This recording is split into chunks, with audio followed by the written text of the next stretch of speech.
What's up everyone, Rockham here and welcome back to my YouTube channel.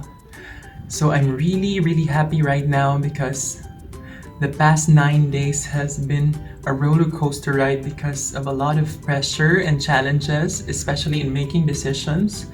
So finally, now I'm ready to go to the USA. So I arrived here in July 16 in Manila to get my DS 2019, to have the visa interview last July 19, and I was able to pick it up in July 21.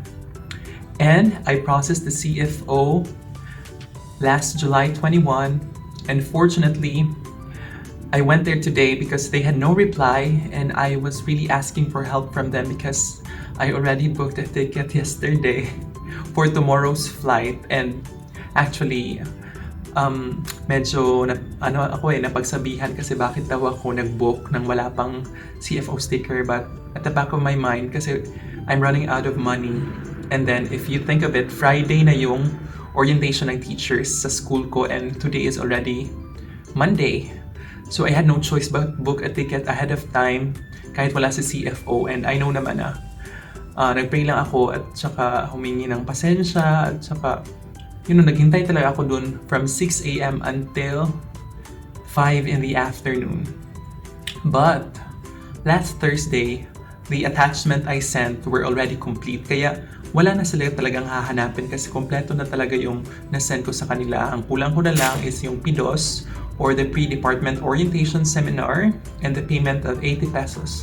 Kaya medyo napagod ako ngayon, pero I'm so happy. Thank you talaga, Lord, na natapos na talaga. Actually, mas happy pa ako na na-receive ang CFO sticker compared dun sa visa. Kasi yung CFO sticker talagang napaka-challenging sa dami ng mga nag-a-apply. Kaya ngayon natapos ko na after 9 days here in Manila. So tomorrow is my flight at 12 noon going to Taiwan. And yes, I'm gonna update you about all of it. So right now, this vlog is, yun na nga, gusto ko lang ma-share sa inyo ng mga positive vibes. Always follow your guts, always follow your instinct, and talagang mag-pray kayo ng guidance to God kung ano ang dapat gawin. Kasi yun lang talaga ginawa ko eh. Sinurrender ko lahat kay Lord. Yung past 9 days talaga yung sinurrender ko sa Kanya. Kasi wala na talagang balikan sa probinsya eh. Diretso talaga yung lakad ko. Kaya thank you talaga, Lord. So, thank you for listening. I'm just so happy right now. Thank you so much for following my vlog and for subscribing. Right now, I'm just gonna show you my luggage. Anong laman ng luggage ko, and then, if you want to book a ticket, you can use Skyscanner, Trip.com, ChipOair, and Kiwi.com, and Expedia.com. Pero, if I compared lahat, Kiwi talaga yung pinakamura, I swear. Kiwi is the cheapest one when it comes to booking flights. But the problem is I don't have a credit card. So I was not able to push through to that ticket or to that trip. I had to check Expedia.com. And luckily, they were able to accept my BDO debit card.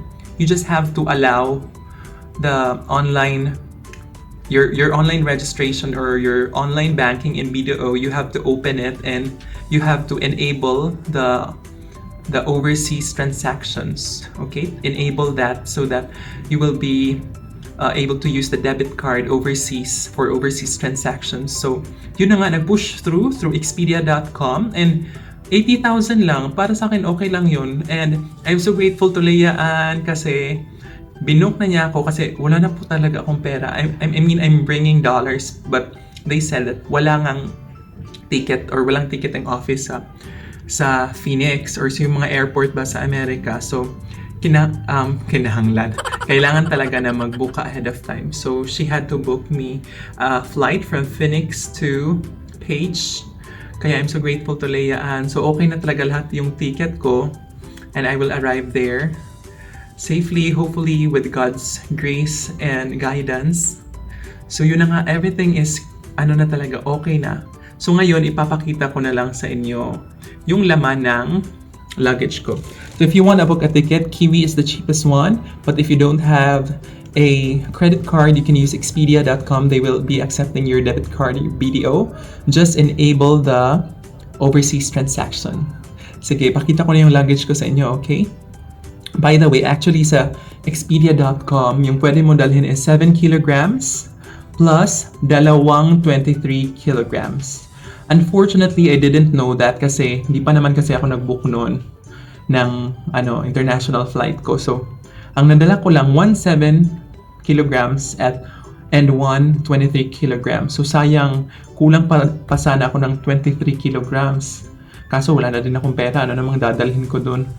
So, I'm just gonna show you anong laman ng 7 kilograms at 23 kilograms luggage ko, okay? Okay guys, so here's my room again in Arzo Grand Hotel Lodge in Ermita. So, ito lang tatlo yung dadalhin ko kasi nga wala na akong ibang nadala.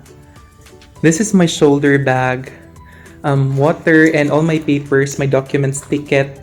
This laptop will be transferred here later, okay? Di pwede yung gadget dyan. This gadget or laptop will be transferred here in the 7 kilograms. No liquid that is more than 100 milliliters. All liquids here sa 23 kilograms. So, papeles lang to, toothbrush, basics lang, mga medicine, headset, mga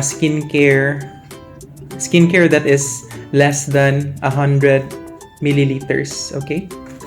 Water, cellphone dito, may alcohol din, toothbrush, yan lang lahat. Suklay, IDs, wet wipes, tissue, okay. Dito naman, let me open this one.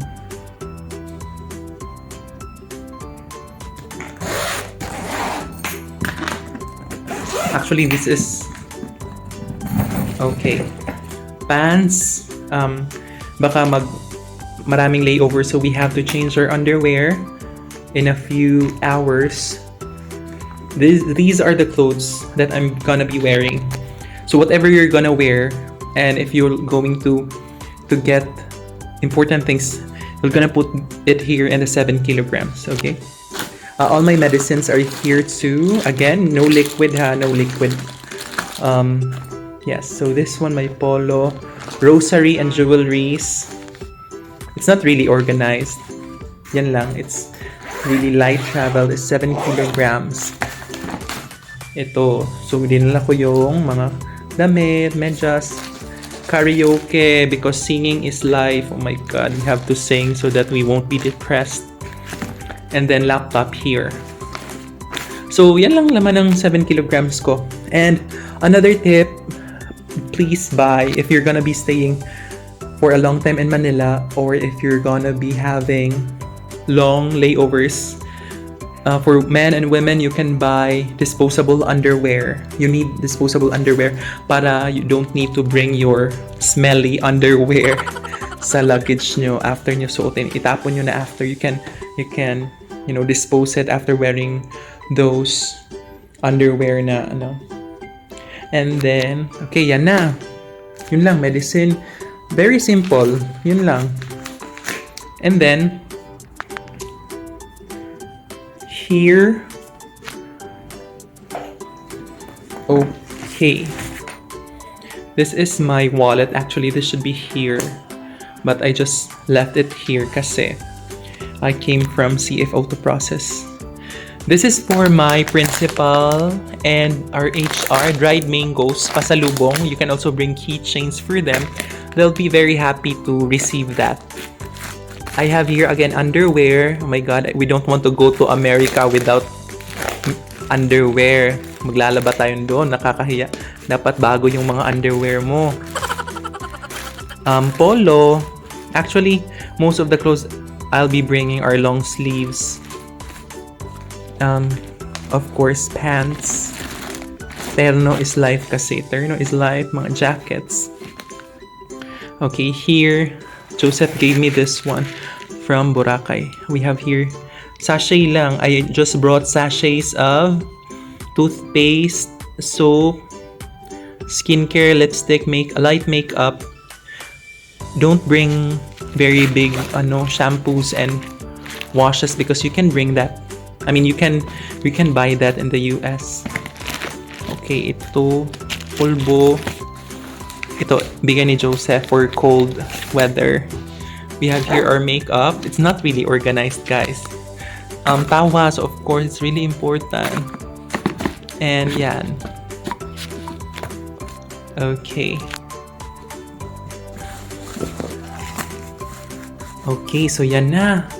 And let's open this one. Ito yung maraming akong dinala.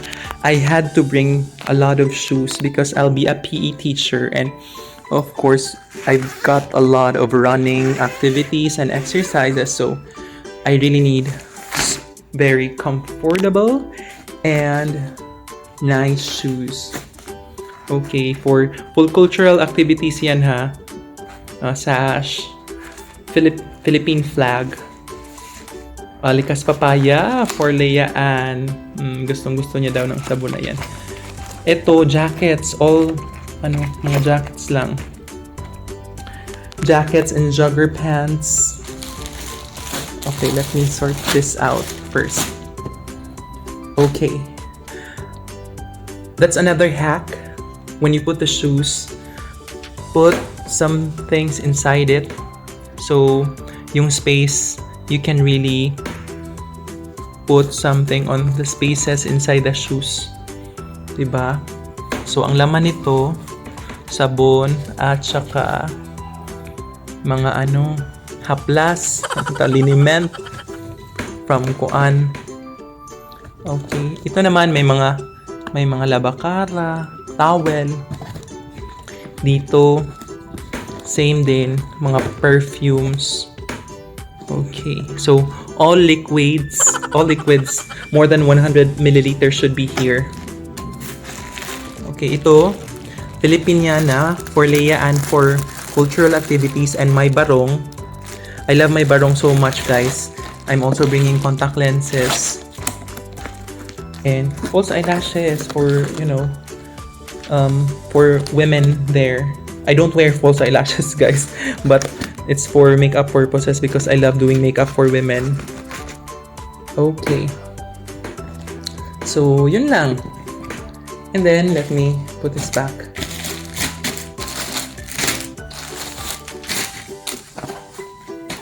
Yes, so, I'm gonna finalize that. Later on, I'm gonna close that. Yes, so, ito pa. I'll be putting that sa carry-on luggage. Again, checked-in luggage. Again, that's checked-in luggage, 23 kilograms. Carry-on luggage, 7 kilograms. So that's it, guys. It's not really organized as you think it is. I'm not a very organized person. I like doing things at the last minute. Cramming talaga ako eh.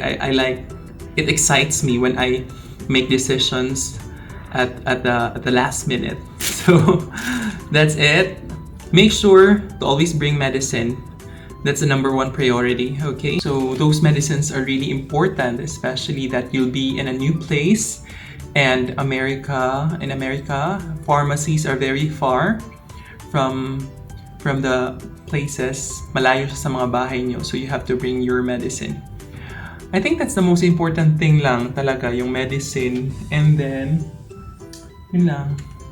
So, probiotic powder yung sa akin kasi I have a really upset tummy sometimes, and then for my tonsillitis, that's the gargle, betadine gargle, and erythromycin, Bijasic, Alaxan.